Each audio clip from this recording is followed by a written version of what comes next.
নমস্কার, জ্যোতির্ময় দেবশ্রী। আগামী 30শে এপ্রিল অবধি বৃহস্পতি থাকবে মেষ রাশিতে।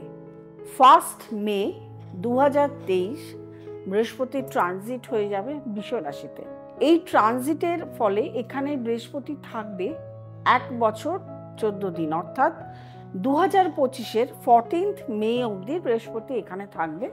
তারপরে আবার বৃহস্পতি ট্রানজিট হয়ে মিথুন রাশিতে চলে যাবে। তাহলে আমরা ফলাফলটা কি পাচ্ছি মেষ রাশি এবং বৃষ রাশি, এই নিয়ে আলোচনা।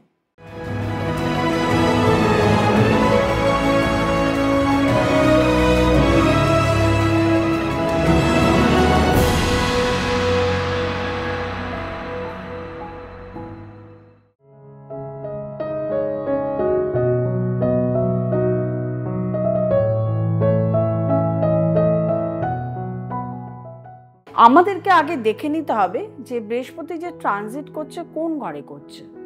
বৃষ রাশি এর যে গ্রহ সেটা হলো শুক্র গ্রহ। বৃহস্পতি এবং শুক্র গ্রহ দুটো গ্রহই প্রায় সমান, একই কাজ করে এবং সমগ্রহ, কিন্তু দুজনের ভিন্ন প্রকৃতির। সেই শুক্র গ্রহ যে সেখানে ঢুকছে, কিন্তু বৃষ রাশিতে যে 3টি গ্রহ রয়েছে, বৃহস্পতি মেষ রাশিতে কৃত্তিকা নক্ষত্র থেকে আবারও বৃষ রাশিতে কৃত্তিকা নক্ষত্রে প্রবেশ করছে। এখানে যে নক্ষত্রগুলো, 3টি নক্ষত্র আছে, সেটি হলো রবি, চন্দ্র এবং মঙ্গল, অর্থাৎ কৃত্তিকা, রোহিণী, মৃগশিরা। এই 3টি নক্ষত্র কিন্তু বৃহস্পতির কোনো অ্যান্টি নক্ষত্র নয়। বৃহস্পতি এই যে নক্ষত্রগুলোর উপর দিয়ে পাস করবে, এই নক্ষত্রগুলো কিন্তু শুভ নক্ষত্র, অর্থাৎ বৃহস্পতির জন্য খুব ভালো নক্ষত্র, এবং এখানে বৃহস্পতি খুব ভালো কাজ করবে।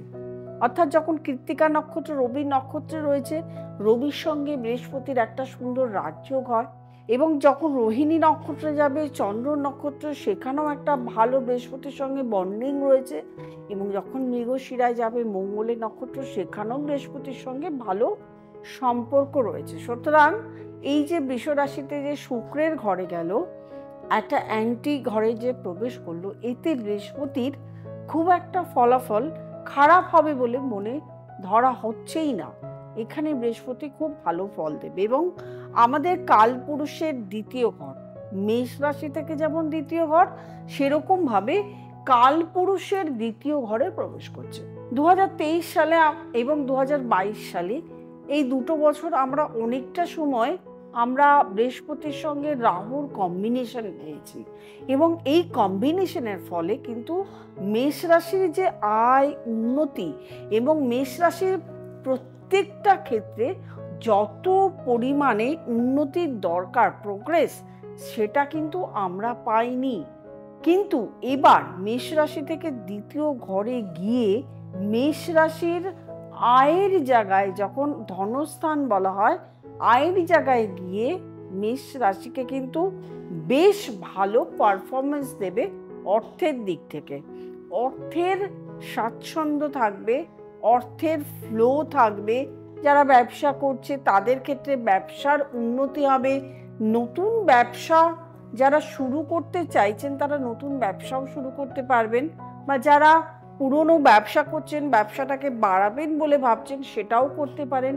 চাকরির ক্ষেত্রে কেউ যদি পরিবর্তন চাইছেন, চাকরির পরিবর্তন, বা যেখানে আপনি চাকরি করছেন সেখানেও কিন্তু আপনার ইমপ্রুভমেন্ট হবে।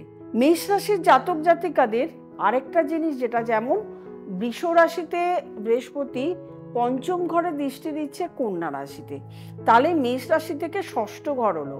ষষ্ঠ ঘর আমরা জানি রোগ রিপু। সুতরাং এই যারা অনেক ধরনের রোগে ভুগছিলেন, রোগের হাত থেকেও কিন্তু কিছুটা নিস্তার পাবেন। কঠিন রোগে যারা ভুগছেন তাদের কথাটা আলাদা, কিন্তু যারা খুব সাধারণ নর্মাল কোনো রোগের মধ্যে ভুগছিলেন, বারবার ভুগছিলেন, বারবার অসুস্থ হচ্ছিলেন, তাদের ক্ষেত্রে কিন্তু অসুখ বিসুখ থেকে ইমপ্রুভমেন্ট। যারা থাইরয়েডের রোগে ভুগছিলেন তাদেরও কিন্তু ইমপ্রুভমেন্ট হবে। থাইরয়েড সেকেন্ড হাউস গলা, থাইরয়েড, সেই জন্য বলা হলো থাইরয়েড রোগেরও ইমপ্রুভমেন্ট হবে।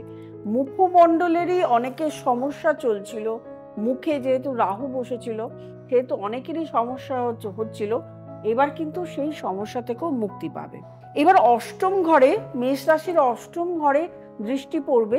বৃষ রাশির সমসপ্তমে বৃহস্পতি দৃষ্টি দিচ্ছে, সুতরাং অষ্টম ঘরে মেষ রাশির দৃষ্টি পড়বে। অনেকেরই অর্থ অনেক জায়গায় আটকে আছে, যারা অনেক জায়গায় দেখেছেন যে পেমেন্ট পাচ্ছিলেন না, বা কাজ করেছেন বা কাউকে ধার দিয়েছেন, সেই টাকাটা আপনার কিছুতেই পাচ্ছিলেন না, পেমেন্ট হচ্ছিল না।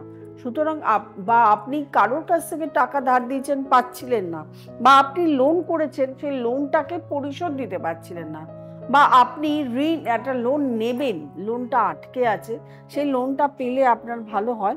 তো সেই জায়গা থেকে কিন্তু আপনি এখন অনেকটাই ইমপ্রুভমেন্ট, মানে অনেক উন্নতির জায়গা, এই জায়গা থেকে আপনার যে সমস্যা হচ্ছিল সেই সমস্যা থেকে আপনি বেরোতে পারবেন। বৃহস্পতি নবম দৃষ্টি পড়ছে মেষ রাশির দশম ঘরে, সুতরাং এই যে দশম ঘরে যে দৃষ্টি পড়ছে, আয়ের জায়গা, আয়ের সোর্স অফ ইনকাম বেড়ে যাবে, আয় বাড়বে।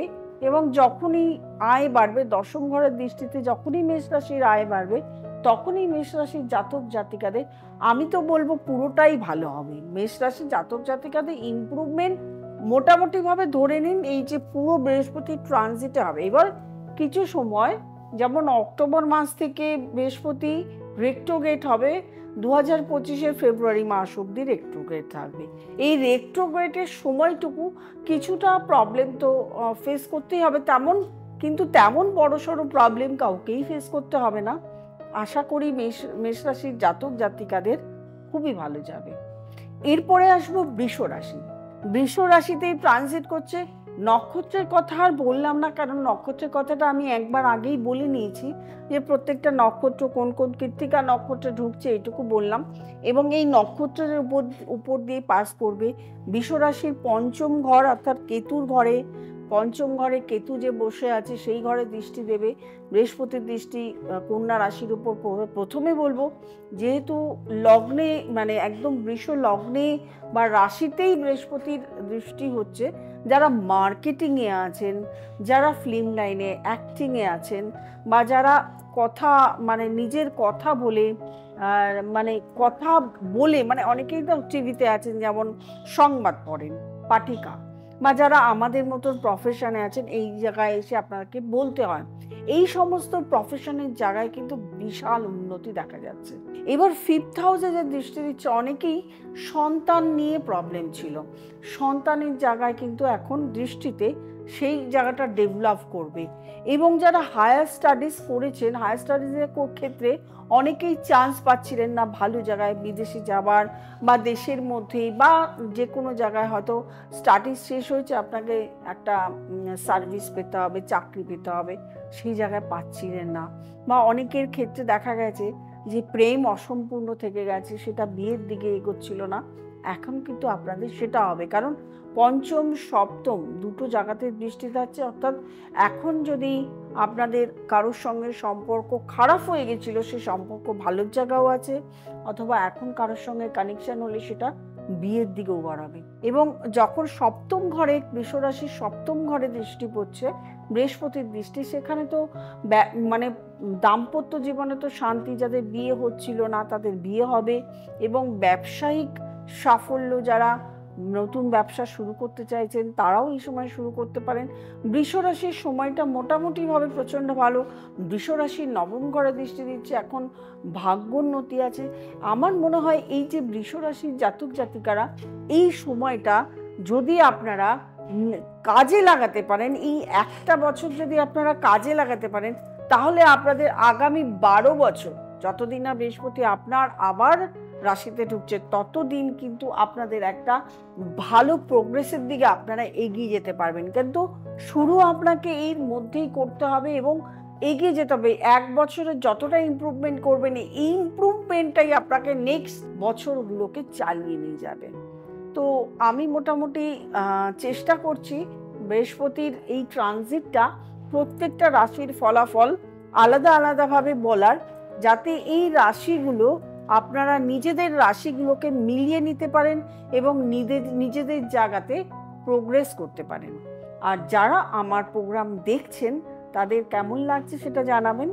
এবং প্রত্যেককে বলবো, যারা নতুন দেখছেন তারা অবশ্যই সাবস্ক্রাইব করবেন, লাইক করবেন, কমেন্ট করবেন, শেয়ার করবেন এবং আপনারা নোটিফিকেশন অল যে বেলটি প্রেস করবেন। আপনারা এতদিন আমাকে প্রচণ্ড ভালোবেসেছেন, সাপোর্ট করেছেন। আমি চাইবো পরবর্তীকালেও আপনাদের এরকম সাপোর্ট। আপনারাই আমার মানে সাহায্য করেন আমাকে এগিয়ে নিয়ে যেতে। আপনাদের দ্বারাই আমি মানে আপনাদের এই যে সাপোর্ট, এতেই আমি এগিয়ে যাই। আর যারা চাইছেন যে আমাকে দেখাতে, আমার কাছে আসতে, তারা নিচে স্ক্রলে যে নাম্বারটি আছে, নাম্বারটিতে ফোন করবেন, বুকিং করবেন, চেম্বারে চলে আসবেন, অথবা যারা দূরে আছেন অনলাইন কনসালটেশন করে নেবেন। প্রত্যেকে ভালো থাকুন, আনন্দে থাকুন। নমস্কার।